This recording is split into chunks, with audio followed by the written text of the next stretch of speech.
What if the United States had never united? Well, Alexander Hamilton paints that picture in Federalist Paper No. 8. And what he says, it's not freedom, it's actually fear. He warns that without the Constitution, America would become a chain of armed nations, each guarding its borders, each terrified of each other, each slowly sacrificing liberty in the name of security. This is the Federalist Papers at their very darkest and the most prophetic. I'm Matt Haskell, I'm a high school history teacher, and in this series we're going through each and every one of the Federalist Papers, all 85 of them, and we're up to Federalist No. 8, and this is another Alexander Hamilton work. So in No. 7, Hamilton explained why disunion would lead to war. Now in No. 8, he shows what comes after that war, how fear reshapes nations, how liberty erodes, and how militarization changes everything.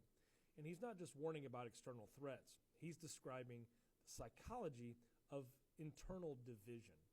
So his thesis is rather simple, and it's rather chilling too. Safety from external danger is the most powerful director of national conduct. So, in other words, when people feel unsafe, they will trade liberty for security. So, if America at this time splits into rival confederacies, constant border tension will make each government more militarized, more centralized, and more oppressive. The people will invite the tyranny that they actually fear. So Hamilton turns to Europe as his example again. For centuries, the nations of Europe lived in constant war or preparation for war. You had standing armies, you had fortified cities, you had enormous taxes. All of these things were for defense. And then what happened? Well, freedom suffered. Monarchs gained power. Ordinary citizens became used to obedience and not independence. And Hamilton writes that this same pattern would inevitably repeat if in America, if it divided. So now some of the anti-federalists had argued that geography would protect the states, that oceans and rivers made large wars unlikely. But Hamilton flips that idea on its head. He says, geography, he says, is exactly what would make border wars inevitable, that the states are close together, they share rivers and mountain passes and trade routes, and no ocean separates Virginia from Pennsylvania. And so if disunion comes, every river becomes a frontier, and every fort that's been constructed becomes a threat. And then once fear sets in, Hamilton warns that every state will build standing armies, and they won't be for conquest, they'll be for survival.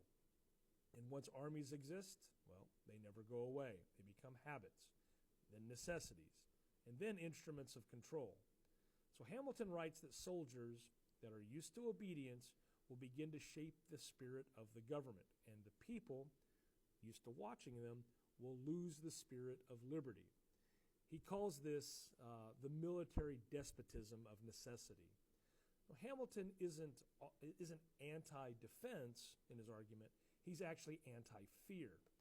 He knows that a young republic must defend itself, but he warns that constant fear transforms republics into garrisons, and the very structures built for protection, the forts, the standing armies, the executive authority, they all slowly expand until liberty becomes secondary to safety.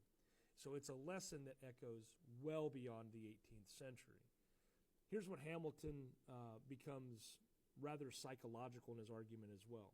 He says that nations surrounded by enemies become accustomed to war. They start to see soldiers and increased taxes and surveillance as normal. And once people accept militarization as normal, well, freedom erodes not by coup, but by comfort. Despotism, Hamilton says, creeps in under the pretense of defense. So, Hamilton uses some rather vivid imagery in his argument. You have a landscape that's dotted with fortresses, young men who are permanently in uniform, commerce strangled by the different checkpoints that are erected. You have liberty eroded by standing orders and standing armies. It's a warning about what happens when fear becomes policy. And he's reminding his audience that peace isn't just the absence of war, it's the absence of constant preparation for war. So, the solution, once again, is union. One large, stable republic can maintain peace eternally and avoid the fear that spirals, that leads into militarism. Disputes can be settled through law, not by cannon fire. Security can come from structure, not suspicion. And Hamilton's genius is, well, it's to link liberty and scale. The bigger the union, the smaller the chance that fear governs us. Now, Federalist number 8 reads like it could have been written, yesterday. The balance between liberty and security remains one of democracy's hardest questions. In every era, wartime, peacetime, the digital age, the same trade-off returns. How much freedom will we surrender to feel safe? And Hamilton's answer through this is consistent. The best defense of liberty is not a fortress. It's a well-designed union. So let's once again, let's tighten the argument down, summarize this for you guys doing the homework, right? So first of all, we can get this into 5 points. First, disunion breeds border conflict. The second point would be conflicts breed standing armies. The third thing would be armies breed fear and dependency. 4, fear breeds authoritarian habits. And 5, only union can break that chain. That's the Federalist number 8, all in 5 bullet points. But if we want to take away anything from this, we can say first that fear is politically powerful because it justifies everything. The second point would be that security without liberty eventually destroys both. And then finally, the third point would be that the union's greatest gift isn't strength, it's actually peace of mind. And so, Federalist 8 is Hamilton's reminder that republics don't fall all at once. They fade slowly, law by law, fear by fear, until the people forget they were ever free. And the Constitution, Hamilton believed, was the structure that could stop that decay. Not because it was perfect, but because it made fear unnecessary. So I'm Matt Hasquin, and here's another one of those things that you should know by being alive. If this made you think about liberty and security in a new way, please share it.